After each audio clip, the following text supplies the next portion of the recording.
Hi everybody. For today's edition of How I Broke My Mercedes Again, we're going to talk about ignitions. So I recently switched to a Pertronix ignition, and by recently I mean like 5 months ago probably. Got the nice flamethrower coil and everything, non-transistorized I believe was the recommended application for this car.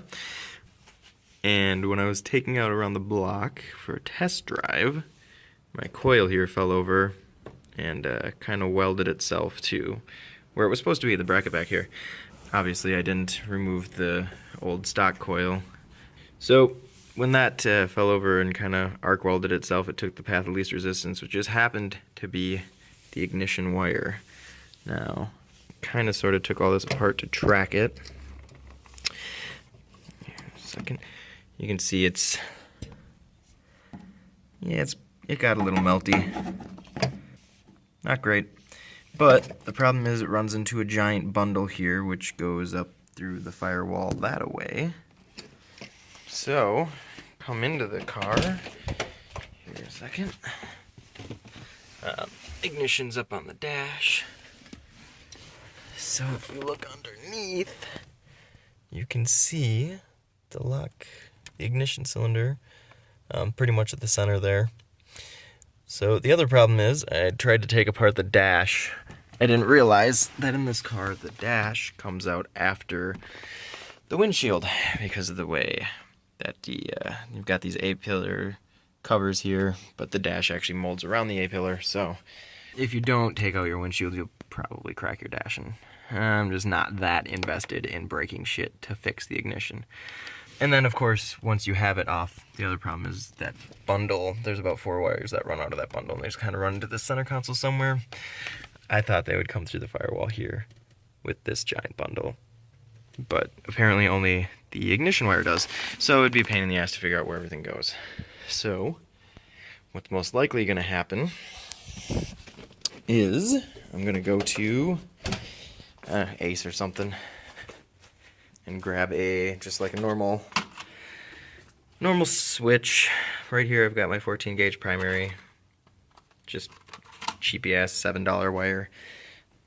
So I'll just end up running that from here to a switch somewhere on the inside of the car.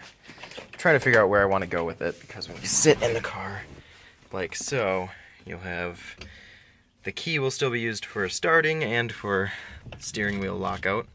So I suppose maybe I can just put it right here. Is there a bolt under there? Yeah, there is a bolt under there.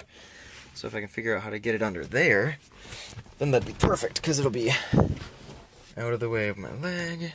Just flip it down, turn the car on, boom, good to go.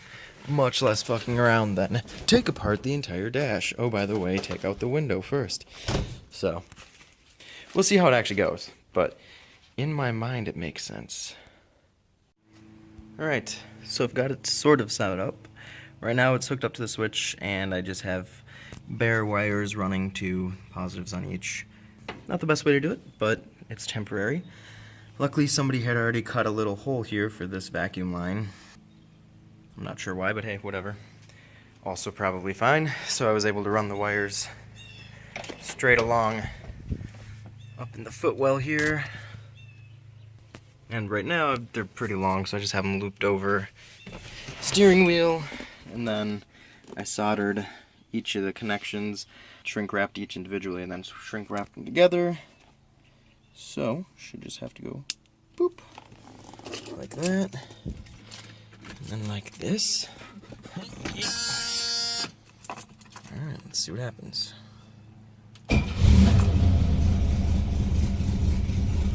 Pretty much perfect. So I'm actually going to take it on a maiden voyage down to the local, I think it's an AutoZone or whatever the hell. O'Reilly's, there we go, O'Reilly's Auto Parts. Just going to take it on down there and get some actual connectors, since I've got this nice battery post here. Connect one here, and then either a spade connector or just something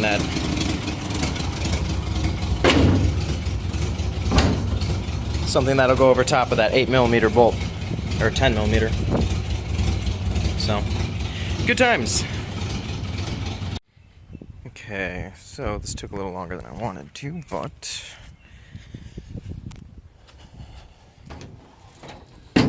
I did end up getting this figured out. I ended up just running one wire straight to the battery here. This wire is currently just wrapped around there. I don't have a spade connector that fits because I bought the wrong freaking size. But if we had to go in here, the wires just kind of come straight up. I ended up wrapping them around and then tucking the switch in so that I can go like doop. And oh.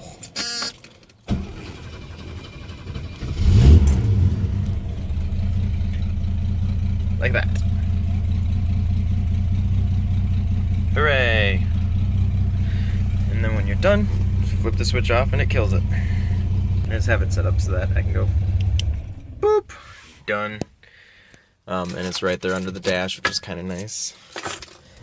I do still wish, or will eventually, hopefully, create a little bracket that allows me to use a pre-existing screw in the dash to kind of make it a little bit nicer looking, but I was able to connect this with a spade connector.